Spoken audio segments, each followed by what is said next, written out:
Hello, everyone. My name is Lacey. This is John Cena, and you are watching Reptiles.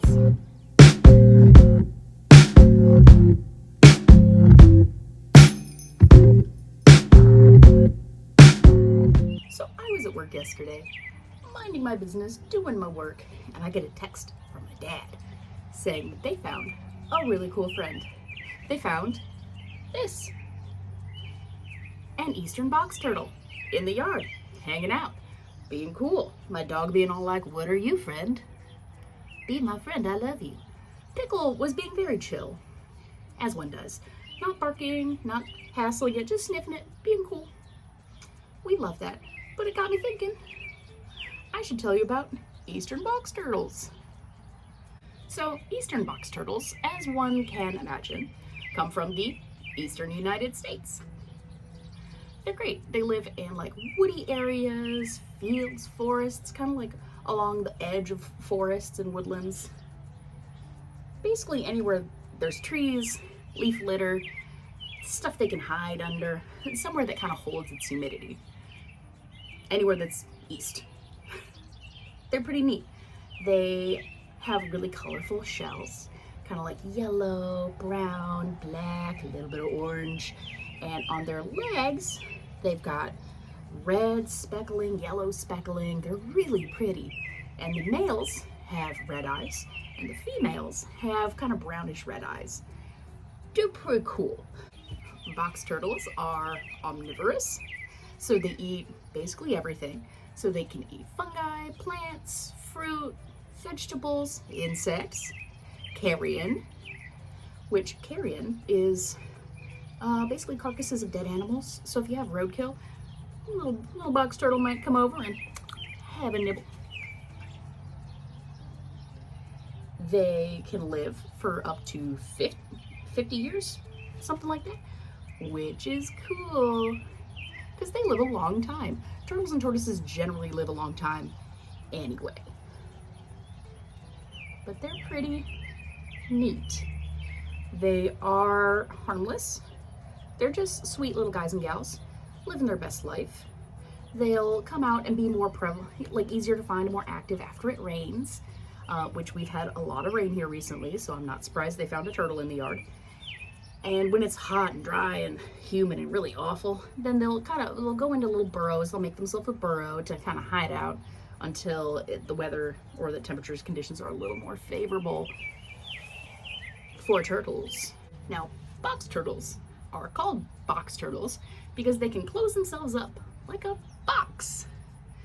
How do they do this? Well, the bottom part of a turtle is called the plastron. The plastron has a little hinge near the front third.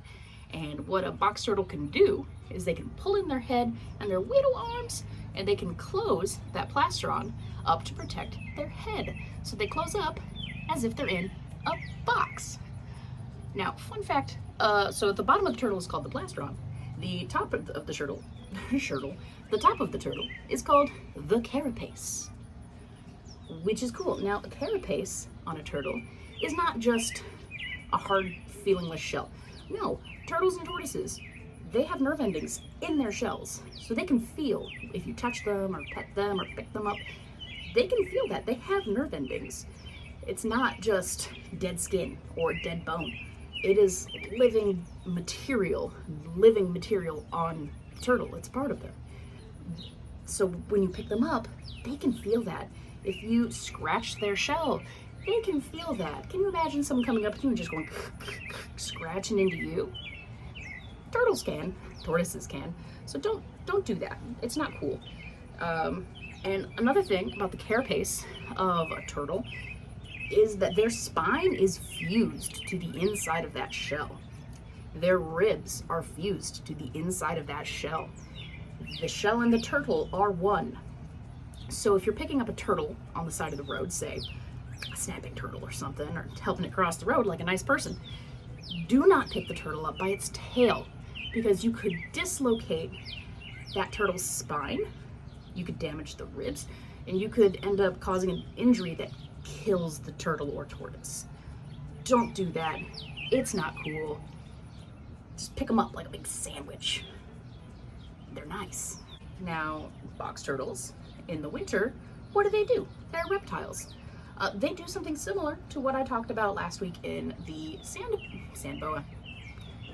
They do what is similar to the rubber boa and other North American species of snake, and they don't necessarily brumate, they'll hibernate.